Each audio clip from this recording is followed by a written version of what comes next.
हे बघा मित्रांनो, आपल्याकडं एक म्हण आहे, शेतकऱ्याला पिकवता येतं पण विकता येत नाही. पण असं न करता आता सगळी नवीन नवीन टेक्नॉलॉजी आली, सुधारणा आली, छोटी छोटी मशिनरी आली आणि त्या शेतकऱ्यानं आता बदललं पाहिजे.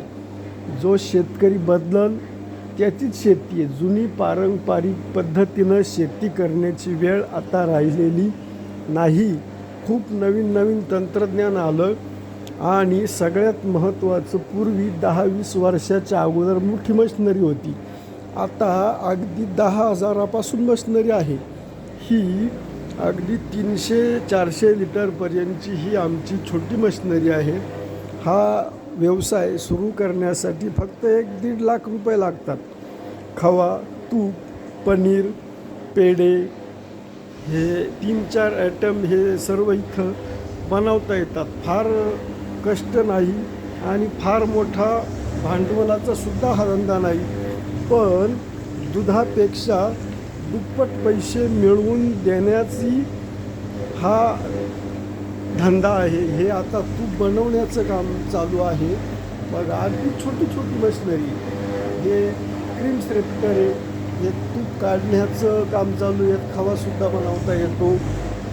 आणि हा वजन काटा, हे पॅकिंगचं मशीन आहे, हे सगळं फ्रीज आहे.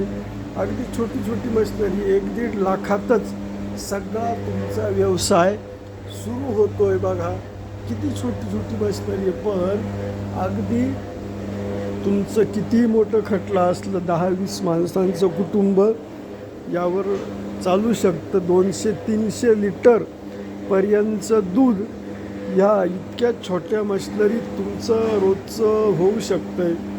हा असा फायदेशीर पैसे मिळवून देणारा व्यवसाय आहे. खवा, तूप, पनीर, पेढे असे हे पदार्थ बनवता येतील. अगदी खूप कमी पैशात, कमी खर्चात चालणारा हा व्यवसाय आहे, धंदा आहे. शेतीला जोड व्यवसाय म्हणून करण्याजोगा. ठीक, बघा, एक वेळ अवश्य भेट द्या. मार्केटिंगचा सुद्धा आपल्याला अनुभव देता येईल. हे आहे आमचं ज्ञानमुक्ताई डेअरी फार्म.